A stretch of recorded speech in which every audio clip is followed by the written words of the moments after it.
trois mots qui me définissent. Je dirais la productivité, la clarté et la résilience. Voilà, ces trois mots-là me définissent.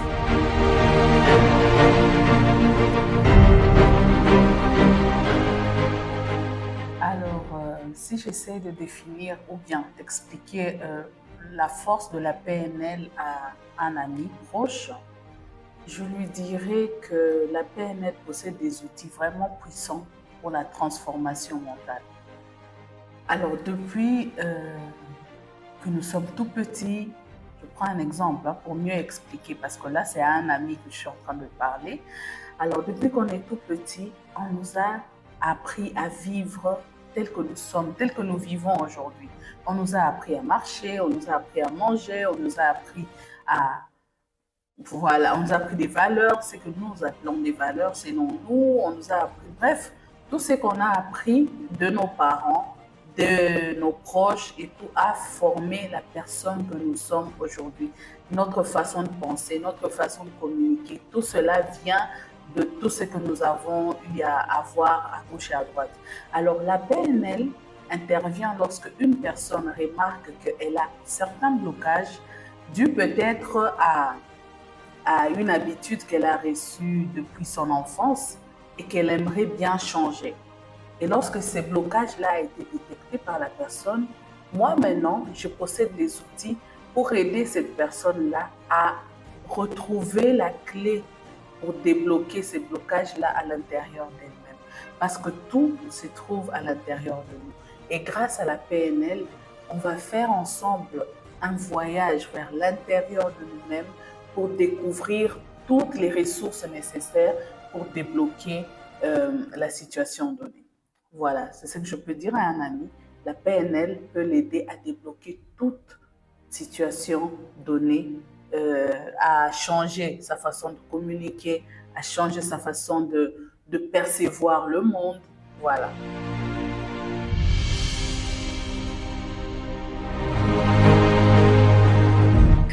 Alors, mon accompagnement s'adresse principalement aux femmes. Oui. Vous allez me demander, mais pourquoi les femmes? Tu n'accompagnes pas les hommes? Si, je peux accompagner les hommes. Je peux accompagner aussi les enfants parce que j'ai tous les outils pour ça. Mais personnellement, j'ai choisi les femmes et pas n'importe quelle femme. J'ai choisi principalement les femmes qui sont leaders. Leaders politiques, leaders religieux, leaders, vraiment des femmes qui sentent en elles ces désirs de leadership et qui aimeraient vraiment grandir au fait dans ce qu'elles font, qui aimeraient avoir des outils vraiment adéquats pour devenir cette véritable femme leader et pour essayer de trouver l'équilibre entre le leadership qu'elle aimerait avoir sur elle et sur la société, mais aussi sa vie familiale, sa vie de tout le jour. Voilà, donc vraiment, moi, mon action est plus axée sur les femmes parce que je me dis que si une femme change, c'est toute la société qui change.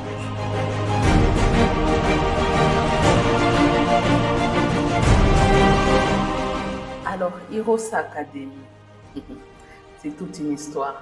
C'est toute une histoire. Hirosa, d'abord le mot Hirosa, il date de 10 ans. Oui, ça fait 10 ans que j'ai créé ce nom-là, que j'ai créé cette entreprise, mais là, ça ne s'appelait pas Hirosa Academy, ça s'appelait plutôt Hirosa Business. Alors, j'étais dans un autre, en tout cas, un tout autre modèle entrepreneurial que je pourrais vous partager très bientôt. Oh, non, j'ai déjà partagé d'ailleurs une partie que vous pouvez suivre sur ma chaîne YouTube. Mais sinon, Hirosa, c'est vraiment toute une histoire qui date de 10 ans. Et aujourd'hui, devenue Hirosa Academy, là pour impacter vraiment au vrai sens du mot.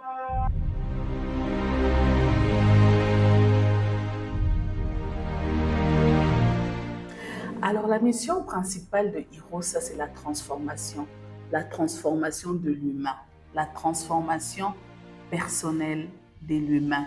Et cet humain qui œuvre même dans les entreprises, publiques comme privées, on a besoin de cette ressource humaine. Et l'humain, des fois, il se sent perdu. Ses problèmes personnels sont un frein dans sa performance professionnelle et c'est là que Hirosa intervient.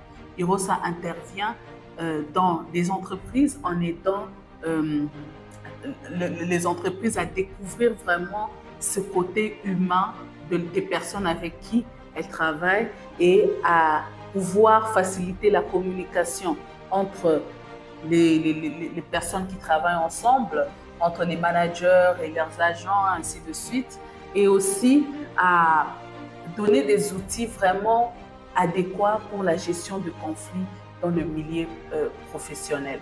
Voilà, c'est là que Hirosa Academy intervient.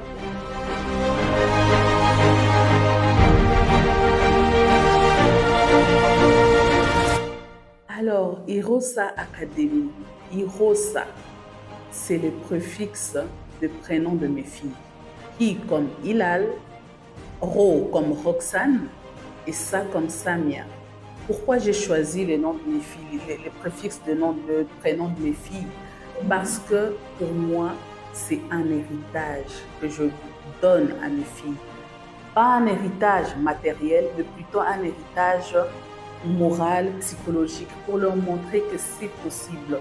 Lorsqu'une femme rêve de quelque chose, elle est capable de réaliser la chose et d'aller jusqu'au bout de ses rêves. Pour moi, Hirosa, c'est un message d'une mère, qu'une mère montre à ses filles que tu peux avoir un rêve et tu le réalises tout en étant une bonne mère, une bonne épouse pour celles qui sont épouses et pour celles qui ne le sont pas, qui ne sont ni mère ni épouse, tu peux être une femme et réaliser tes rêves, réaliser ta véritable mission de vie. Voilà le rêve ou bien l'objectif qui se cache derrière Hirosa. Pas que pour mes filles, et même pour les personnes qui viennent en contact avec Hirosa, c'est pour leur montrer que c'est possible qu'une femme crée quelque chose qui n'est pas vraiment connu ici chez nous en RDC, qui n'est pas vraiment connu profondément ici chez nous en RDC, que c'est possible qu'une femme crée ce genre de société et émerge dedans. Voilà.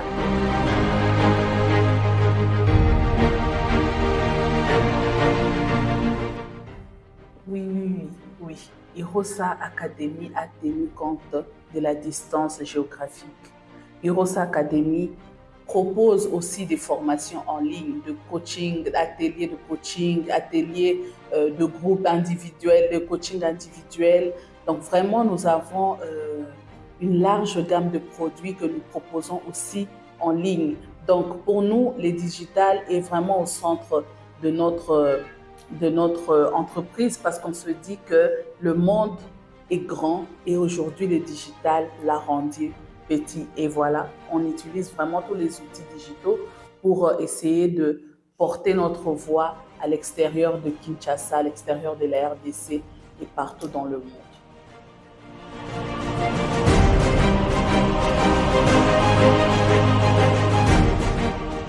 Alors l'impact de la PNL en RDC, dans les 5 prochaines années, je vous assure, nous en avons vraiment besoin. Et si j'ai fait la PNL, c'est pour aider au maximum que je peux mon pays, parce que nous avons vraiment besoin de changer de mentalité. Le chef de l'État, Félix-Antoine Tshisekedi, il le dit souvent, changement de mentalité. Et c'est ça la PNL, c'est là que la PNL intervient. Nous avons besoin d'ouvrir une académie vraiment de formation où il y aura beaucoup plus de coachs en PNL et dans tous les services de l'État, par exemple, c'est ça mon rêve, que dans tous les services de l'État, il y ait au moins un coach en PNL qui est là pour transformer les croyances limitantes des agents de l'État, qui est là pour transformer, écouter et aider les agents de l'État à surmonter leur stress quotidien et aider à être beaucoup plus productifs dans le travail. Et là, ce n'est que pour les institutions de l'État. Mais j'ai un autre rêve, amener la PNL jusqu'au niveau scolaire, vraiment dans les bases, donc à l'école primaire, qu'il y ait des notions de PNL déjà au niveau de l'école primaire, l'éducation à la vie qu'on donne souvent à l'école primaire, secondaire, qu'on essaie de mettre la PNL dedans. Parce que si, dès les bas âges, l'enfant sait qu'il peut contrôler ses émotions, si l'enfant sait qu'il peut savoir communiquer avec l'autre, si l'enfant dès les bas âges, il sait apprendre à parler de ce qu'il y a au fond de lui, eh bien, je vous dis qu'on sera un Congo grand et fort, comme le dit notre hymne national. Vraiment, c'est ça ma mission d'ici 5 ans, qui est au moins plus de 200 coachs en PNL certifiés au niveau international pour venir travailler ici au Congo parce que nous en avons vraiment besoin.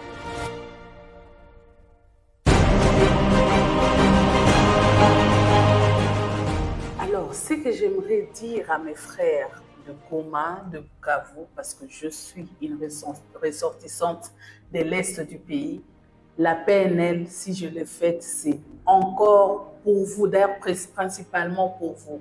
Pourquoi? Parce que je me dis que nous avons vécu beaucoup de traumatismes. Depuis la guerre de 1996 jusqu'à aujourd'hui, la guerre a installé de nouveaux programmes dans nos cerveaux. Le Bukavu, qui était une ville où tout le monde était joyeux, tout le monde parlait à tout le monde faisait confiance à tout le monde.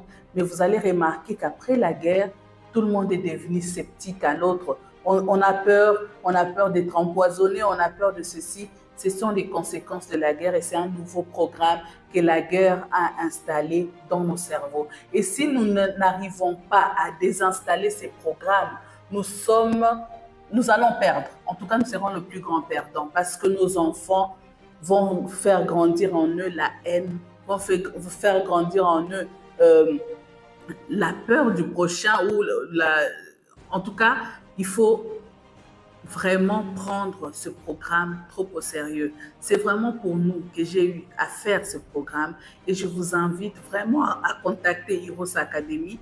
Je suis là pour vous écouter, je suis là pour faire avec vous des exercices de détraumatisation, des exercices de changement de mentalité, de reprogrammation mentale, vraiment pour que notre ville ou nos villes retrouvent ce bonheur, cette joie de vivre, cette paix profonde que nous allons donner aux générations futures.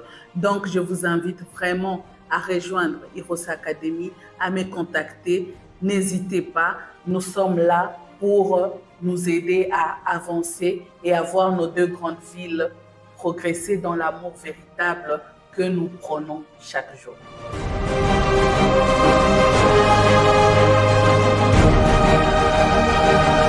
Alors le mot de la fin, c'est bienvenue. En tout cas, bienvenue. Heroes Academy est là. Elle est là pour changer le monde, changer la République démocratique du Congo et fière de représenter mon pays dans ce que je sais bien faire. Et on se dit à très bientôt.